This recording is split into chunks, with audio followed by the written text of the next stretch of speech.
Assalamualaikum and salam sejahtera. My name is Muhammad Shukri bin Awang with my fellow teams. We will talk about Post Malaysia Berhad. So let's continue. Post Malaysia is a delivery company and it provides six different delivery services for each area, like Standard Mail, Courier Express, International Mail, Extra. The company has exclusive concessions, cost policy and its long history, about 200 years since the 80s.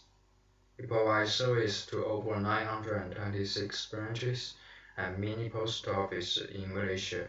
However, the service is not perfect because some of the mail loss cases happen and it's never been reported to public. Post Malaysia vision is to connecting Malaysia and beyond for today and tomorrow. They are the channel that connects the Malaysian society and open up new opportunities for the future as they reach for an even more exciting future. They continue to evolve alongside their customers and technology, innovating to stay relevant for the future to delivery products and service. Post Malaysia is committed to creating a positive economy, environment, and social impact. Recent years, sustainability has been on the mind of companies.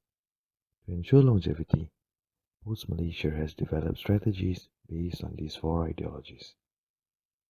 On the map, we will serve you, reaching out to remotest towns and villages, besides the 9 million direct access Post Malaysia already has. Online, we will serve you, with digital transformation efforts to serve technology savvy customers by increasing online presence and enhancing the mobile application. Third, work with us, we will invest in you. Post Malaysia has a strong workforce of over 20,000 employees. They invest in welfare and upskilling of these workers, providing 30 hours of training per worker per year. Fourth, part of our community, we will support you. Post Malaysia is a homegrown business who is firmly grounded through flagship schools and orphanage adoption programs. Post Malaysia wants to bridge the gap in education and eliminate social inequalities. For us, this responsible business that serves the people. Okay, hello, my name is Marhainiti Muhammad. So I will continue my part, which is environmental scanning of external and internal factors analysis. Okay, we move to the internal first. Okay, actually there are There are seven factors. Okay, all of these factors actually describe how the Post Malaysia is trying to engage relationship with the community. Okay, previously Post Malaysia has organized few programs such as Eksplorasi Alam during 2018, Motivation Talk program for UPSR, and also the Post Aviation Fun Run. Okay, now we move to the external, which are also divided into two parts. Okay, which are micro. Okay, from the micro environment, we can see basically the competitors such as JNT, CityLink, GDX, and so on are focusing on niche market, but now seems to be growing to compete the Post Laju. Okay, actually, Postnasia role is to deliver the items from sellers to buyers. So this called as intermediaries. Okay, now we move to the macro environment. Okay, macro environment divided into economic, political, technological, global, social, and also the demographic. Okay, sorry. Okay, the most obvious issue recently is pandemic COVID-19, which hit all over the world. Okay, so many business are actually slightly shut down because of the MCO announcement. But surprisingly, give the huge positive impact to the Post Malaysia due to increasing number of postage every day. So, of course, the Post Malaysia has gained many profits. Okay, that's all from me. Thank you. Now we go to SWOT analysis. First one is strength. Pos Malaysia Berhad has certainly monopolized this shipping service until today compared to the other shipping companies. Okay, for the second one is experience in courier service for 26 years. Pos Malaysia already had experience in this courier service over 26 years of their operation, and it means like a strong supporter for them to know the intricacies of shipping service in Malaysia. Okay, and the third one is Pos Malaysia Berhad has provided a wide range of service in additions to mail delivery service, such as Pos Laju, POS, Aranu Pos, and etc. For the weaknesses, the biggest drawback to Pos Malaysia is the delay in the shipment of goods locally due to transportation problem. This is meant by they have a lack of vehicle to do the service over Malaysia. Okay, so the other weaknesses is a few numbers of opening counter. Okay, certainly every customer has experienced this moment when dealing with Pos Malaysia office. Unfortunately, only a few counters were operate in at one time. Example, they have 10 counters, but only 4 counters were open to the customer. And last for the weaknesses is Pos Malaysia is still new in international market. Okay, so that means they have a problem for delivering service to the other country rather than the inside the country. Okay. Okay, for the opportunities, the service provided by Pos Malaysia and its subordinate service have increased the demand for online shopping. This means when Pos Malaysia give a service to the customer, it also help the online shoppers to it will affect for the online shopping to gain more sales as Pos Malaysia Berhad promote a delivery service for them. Okay, so next is the cooperation with China. So Pos Malaysia cooperate with China for the further enhance the quality of shipment of customer goods, especially online shopping between Malaysia and China. And the other one is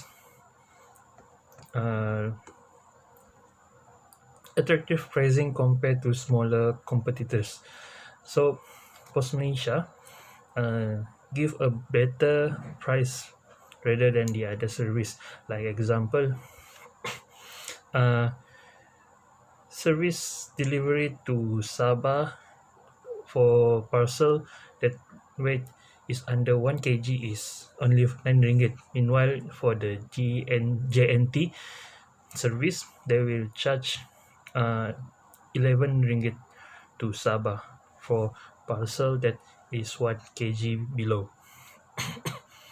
Okay, for the threat, the biggest threat to Pos Malaysia is when the price of aircraft oil that sends shipment is uncertain. Sometimes the price of fuel is expensive and sometimes it's low. So this will impact Pos Malaysia as well as its regular customers. And the other threats is Pos Malaysia has received a lot of competition from the service, including JNT service, GTEX, ABX, DHL, and etc. And the last one of threats, that is the rise of electronic communication. So electronic communication will affect the technology, the outdated technology from Pos Malaysia for the payment and so on. Okay, so that's for the email. People for the email, people no longer use mail to send mail to the other person, and they will only use the email to send to the person that they want, so it more faster than using the Pos Malaysia. That's one of the example. Okay, in value change analysis, they have two activities, that is primary activities and support activities. For the primary activities, the first one is supply chain. Post Malaysia have a good relationship with Tiger Global Logistics Sdn Bhd. This Tiger Global Logistics Sdn Bhd help to manage goods from outside Malaysia, that is from overseas, over land, sea, and air. Okay, for the operation, Post Malaysia wants to do whole process by themselves for for okay, for the operation, Post Malaysia wants to do whole process by themselves for domestic courier, such as service, packaging, key in data, transfer, and etc. Okay, for the distribution, Tiger Global Logistics will help Post Malaysia once the goods arrive at airport for flight process. It is from overseas or inside Malaysia to go outside, both. Okay, and sales and marketing. Okay, so Post Malaysia will use pricing strategy and service strategy to get more customer in their service. And the last one is services. Okay, so Post Malaysia provides service um, that is in package in return in 7 days. Okay, for the support activity, they have three factor, that is product R&D, technology and development system, human resource management, and general administration. So the product R&D, that is Post Malaysia make a section on their website for customer to find out where is their parcel, price of the shipment, and etc. Okay, so for the human resource management, Post Malaysia will give a bonus to their workers for overtime work during the festive season, because as we know, when the festive season is coming, the numbers of parcel is twice more rather than the normal day. Okay, and the last one is general administration. Okay, it includes activities such as accounting, financing, legal and regulatory, and etc. It is very important to find out their profit, growth, and control service inside Post Malaysia Berhad. Assalamualaikum, my name is Muhammad Hafiz bin Iqbal and today I will be presenting about the PESEL analysis. Okay, for the P is political, in terms of political that can ruin or help the Post Malaysia company. For example, the commission that has been assigned by the PSA 1991, which is the policy about performance standard that the company must apply. For the second PESEL analysis is about the economy. Economic change has a huge impact for the business, that we can see the high demand for the logistic post-economic situation as so change. The image of the internet also help economy of nation increase, at the same time help the career expand because of the demand of the logistic services. Okay, the third PESEL is social. In terms of social, we can see the customer buying pattern has changed more to an online store, and then with the buying pattern and that had the influence to the user to use the logistics service. Okay, for the fourth PESEL analysis, which is the T, is the technology. The advancements of the tech also help Post Malaysia in terms of the production. For example, automated machine to make the process faster than usual, at the same time less the time and less cost. For the fifth PESEL analysis is the environment. Has company that use a lot of vehicle or transportation, uh, Malaysia had left a huge carbon footprint, but Post Malaysia has improved the data collection on the emission to make sure the can be green as possible. Okay, the last PESEL analysis is the legal part. The legal factor of the analysis is the or restriction that has been applied to the industry. For example, Act of a term pricing restriction. Post Malaysia must use the postage rate that has been given by the government, or in a sense the rules will help the user of the service confident to use the correct service and not for the bad of the company. Thank you. So, after doing some analysis on Post Malaysia Berhad, here are some suggestions for Post Malaysia Berhad to be competitive in the market.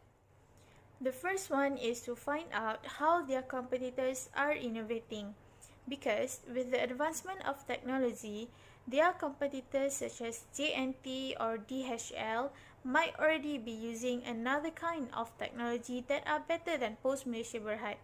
So, Post Malaysia Berhad should always keep on track on how their competitors are innovating and also caters to the needs of technology savvy and digital customers. The second one is to upgrade their customers' relationship system. As we all know, in any kind of business, customer relationship is very important, because if a firm do not take care of their customer, they might lose their customer to the competitors. So, for Post Malaysia Berhad, they should always take care of their customer relationship. Comments and feedbacks are very important to make sure that they can improve their products and services. So, Post Malaysia Berhad should always ask for any kind of feedbacks and recommendations from their customers. Even though the comments and feedbacks is negative, Post Malaysia Berhad should always take that into account, because negative feedbacks can be a good feedbacks for improvement. And last but not least, Post Malaysia Berhad can use a focused differentiation strategy. For example, Post Malaysia Berhad can provide new service that their competitors doesn't have, which is an express delivery service within 24 hours. So what makes this service different is that customers can choose anytime within 24 hours for their parcel or their mails to arrive. So, this gives Post Malaysia Berhad to command a benefit, to command a premium price, and also be different than their competitors.